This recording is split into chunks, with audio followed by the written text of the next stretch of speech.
Hi hello అందరికి నమస్తే. కొన్ని నిజాలు అనుకోకుండా బయటికి వస్తూ ఉంటాయి. ఆ బయటికి వచ్చిన తర్వాత వాటిపైన విస్తృతంగా చర్చ జరుగుతూ ఉంటుంది.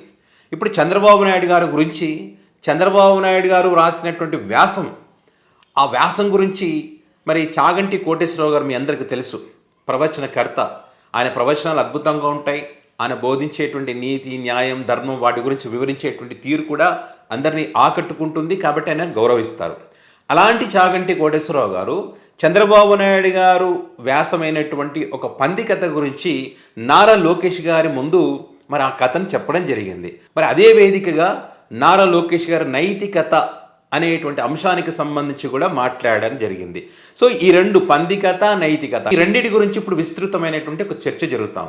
చాగంటి గారు చెప్పినటువంటి పంది, నక్క, ఆ కథలో పంది ఎవరు, నక్క ఎవరు, మరి ఇంటి ఓనర్ ఎవరు అనే దాని గురించి, నైతికత గురించి మీరే మాట్లాడతారా లోకేష్ గారు, వీటి సంగతి ఏంటని చెప్పి మరికొన్ని ప్రశ్నలు సంధిస్తూ ఉన్నారు. ఒక్కసారి చాగంటి కోటేశ్వరరావు గారు చెప్పినటువంటి ఆ పంది కథ ఏంటో మీరు వినండి. సందర్భం కాబట్టి ప్రస్తావిస్తున్నాను. మన గౌరవ ముఖ్యమంత్రి నారా చంద్రబాబు నాయుడు గారు స్వయంగా ఒక వ్యాసం రాశారు. తల్లికి జేజే, తండ్రికి జేజే, గురువుకు జేజే అని ఒక పుస్తకం ఉంది. ఆ పుస్తకంలో బహుశా నాకు జ్ఞాపకం ఉంటే 3వ వ్యాసం అనుకుంటాను. ఆ వ్యాసంలో ఆయన ఒక విషయం ప్రస్తావన చేశారు. వాళ్ళ అమ్మగారి పేరు అమ్మಣ್ಣమ్మ గారు. ఆవిడ చిన్నతనంలో చంద్రబాబు నాయుడు గారిని పిలిచి ఒక కథ చెప్పారట. ఒరే నాన్న, మనిషి కష్టపడాలి. ఎందుకు కష్టపడాలో తెలుసా? ఒక ఇంట్లో ఒక పంది, ఒక నక్క, రెండు ఉండేవి. ఆ పంది చాలా కష్టపడి పనిచేసి మధ్యాహ్నం ఇంటికి భోజనానికి వచ్చేది. నక్క పని చేయడం మానేసి చెరుకు తోటల్లో తిరుగుతూ ఊళ్ళలు వేస్తూ వచ్చే ముందు బురదలో పొరులాడి వచ్చేది. పంది ఒళ్ళు కడుక్కుని వచ్చేది. ఇంటికొచ్చి శుభ్రంగా ఉన్న పందిని చూసి ఇదేం పని చేయలేదనుకుని మంచినీళ్ళు మాత్రమే పోసేవాడు యజమాని.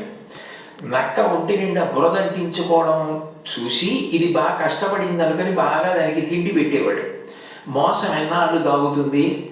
కొన్నాళ్ళకి ఎవరు కష్టపడుతున్నారో తెలిసిపోయిన తర్వాత నక్కని కొట్టి తరిమేసి తండ్రికి తన పిల్లనిచ్చి పెళ్లి చేసి ఇల్లరికం అల్లుడిగా తెచ్చుకున్నాడు రా. ఇంటి పనివాడు ఇంటల్లుడయ్యాడు రా.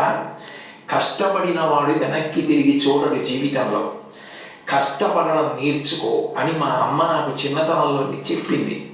మా అమ్మ చెప్పిన కథ నా జీవితానికి దిశానిర్దేశం చేసింది.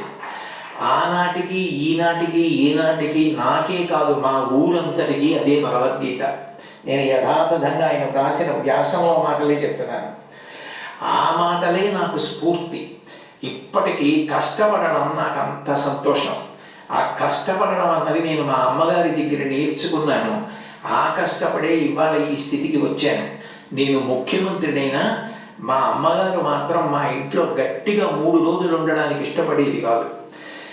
మళ్ళీ వెళ్ళిపోయి ఆ నారావారి పల్లెలో తెల్లవారి 5 గంటలకి లేచి గొడ్డు గోద పొలము పనులు అవి చేసుకోవడము, ఆ కష్టపడ్డము ఆవిడికి ఎంత సంతోషము అని అమ్మగారి ప్రేరణతో తాను ఎంత వృద్ధిలోకి వచ్చారో.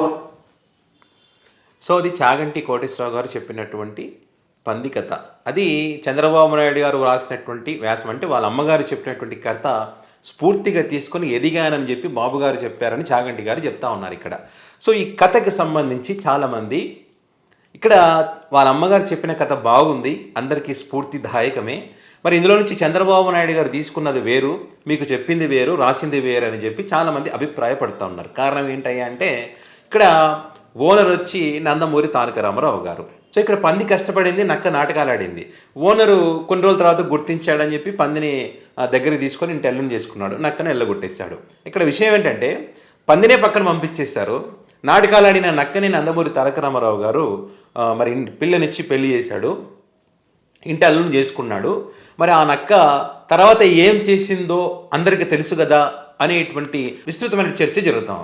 చేరదీసి పిల్లనిచ్చి పెళ్లి చేసి రాజకీయ భవిష్యత్తు కల్పించినటువంటి నందమూరి తారక రామారావు గారికి మరి చంద్రబాబు గారు ఏం చేశారు?